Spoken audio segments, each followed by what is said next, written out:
So, hello and welcome to a special episode of Positional Play.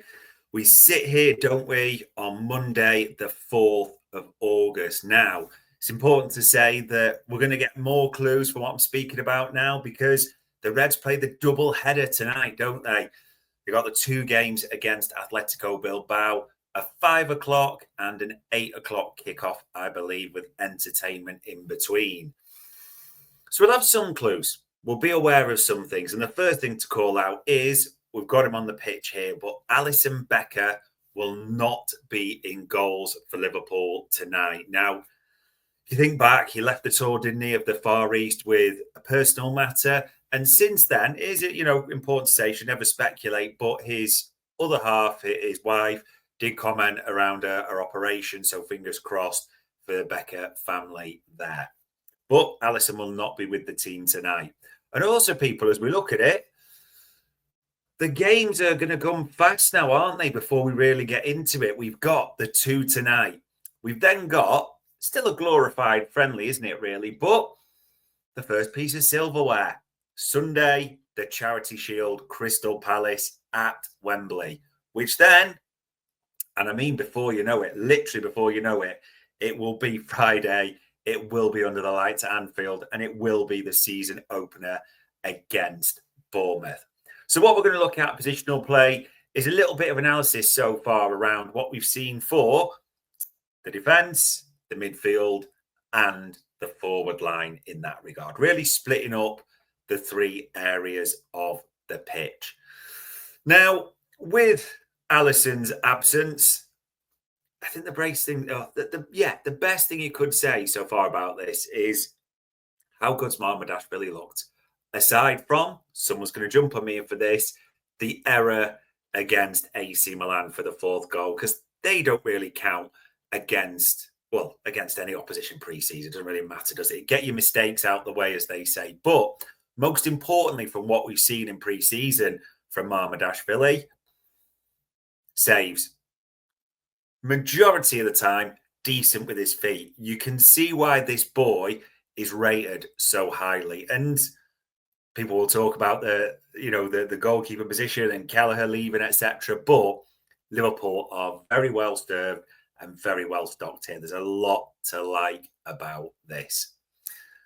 We'll keep it short for the goalkeepers because we know how that works.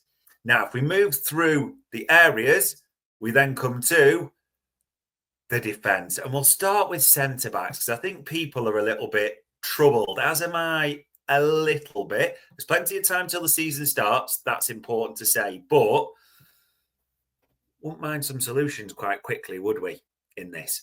I mean, at the moment, if you look in terms of the centre-back rankings for the ones we have available, it's VVD and Canate. Of course, they start. And there are still a little few question marks around Ibu's contract. There's been talks, the reports that he's still in talks with the club, his agent, but we know what happens when these things run all season. But in simple terms, these two aren't going anywhere. Ibu is not going anywhere. They will start the season opener, and it's a great starting two. It's what happens after them that becomes a bit worrying, isn't it? And as we say right now, who's the third choice? Well, we don't know if he's fit, but it would be Joe Gomez coming in, wouldn't it? Doing a bit of a 18-19 regen, I think you'd call it, hopefully, if it's needed, with VVD. That would be your centre-back pairing. So that sounds great. But then you look at Gomez's injury record last season. You look at the fact, and we're awaiting news on this, so hopefully we'll get it tonight, won't we? That Gomez went home from the Far East tour with a minor Achilles injury. And Arne Slot was on record in saying it's best for him to get home and get the treatment. But we've not had he's out for this long. We've not had a when's he coming back. So we are awaiting developments that way, important to say. Yeah. Could really do with some news on that centre-back area, couldn't we? And hopefully when we get it, if it is later, it is positive around Gomez.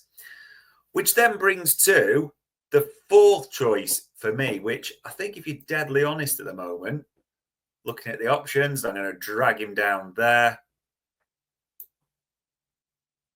Number 3, the Japanese captain, Wataru Endo, who gave a great interview the other day.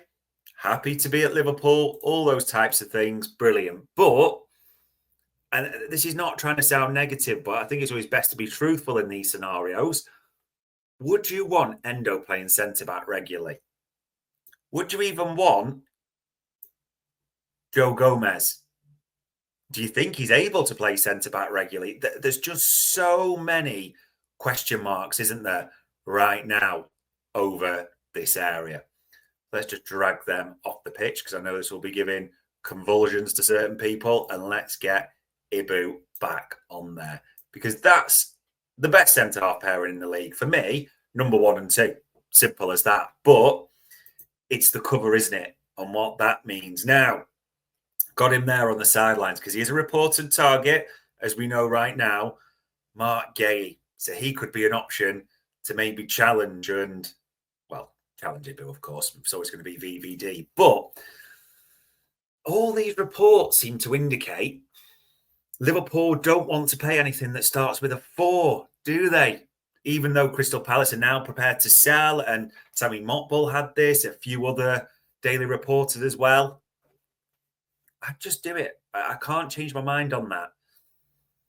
40 million right now for an England international who's got a good record, could also play a couple of other positions if pushed as well. But if Gay comes through the door and then you've got Van Dijk, Gay and Konate as your senior centre-halves, you're not really too worried then that the backups might be. And I'm saying this, I know people are going to be in the chat panel saying, I'd want one more, a younger one. I get that at the same time. The point I'm making is you're not as worried as you could be. If it's those 3 in the middle, and Endo or Gomez, Endo backing it up. We're going to, for me, out of all the positions we're going to look at today right now, centre-half is the one where you're just looking probably and thinking, based on the San Siro, but playing AC Milan, Van Dijk, Konate was followed by Endo and Tsimikas. No one wants to see that, do we? We all want to see another centre-back through the door. At left-back for this one, I don't see how anyone sees it any different, but I've clocked the odd comment that Kirkes has got to work his way in. Liverpool have just spent 40 million quid not to play this kid on the bench. Yes, he is 21 years old, but he was pretty much an ever-present for Bournemouth last season, wasn't he? Pace, running power. He is a road runner as well. He excels at getting that ball into the box in different ways. I just think he starts. And I know people will look at it and say, Robbo and the discussions there. I don't get this at all. The only thing that is a bit strange at the moment is someone's got to go by the end of the window because you cannot have 3 centre-backs on your books. Oh, sorry, 3 left-backs even on your books. And the smart money says right now, I think it's Costas that departs, in all honesty. I wouldn't bet solid money on that, but based on what we've been hearing at Anfield Index for the various links, the various players around there, I do think it'll be Tsimikas that departs. Liverpool are not going to start the season or finish the transfer window. Maybe that's better to say, with 3 senior left-back options. Keep that in mind. At right back, I think we've seen this. I do think Conor Bradley will get the starting nod against Bournemouth. Done okay in pre-season. Got a goal, didn't he? Got that one at Preston on that emotional weekend. There will be times, though, people will look as I'm saying that and clock that there were gaps that other teams have exploited down that channel as well. Down both channels, it's fair to say. However, as much as Frimpong has done well when called upon and looked quite, dangerous going forward, even that cameo appearance against AC Milan, even that cameo appearance against Yokohama, where some of you will be arguing, look at that cross, look at the assist that he put on a plate for Trey Ione. I get all that. But the key phrase I started it with is cameo appearance. And that is just why, for me, and again, it could change after injuries or anything tonight, but if you ask me to pick right now who I think is starting the season against Bournemouth, that back four or back five, Ali, Van Dijk, Canate, I think it's Bradley and Kirkez will be starting. Just how I see it. So that for me is the defensive line. Yes, people will argue for a left back, one is going. Some people will argue for Frimpong. It's been cameos, people. Let's be deadly honest. Anyone who's arguing that at least one centre-back doesn't need to come in, despite what Arne Slot said publicly, please just depart this channel, this viewing, this chat right now. It's at least one. Will it be Mark Gay? I don't know. Kouliarakis has been mentioned, hasn't he? The Wolfsburg boy now as well. Leone, I think it's pronounced, the young lad from Parma, has been linked as well. We've mentioned on Anfield Index, the transfer show, from our report, Cody De Winter. Again, won't pretend I've seen him play, but the Belgian international at Genoa, who can play a multitude of positions and is aerially dominant according to the stats as well. That's absolutely one to keep an eye on. The other ones, now, sound a bit sad when I say this, but Van Hecke, the Brighton boy. We mentioned it on the transfer show. Liverpool have been talking to him and his agent. Downside to this, his agent has been speaking to a lot of clubs.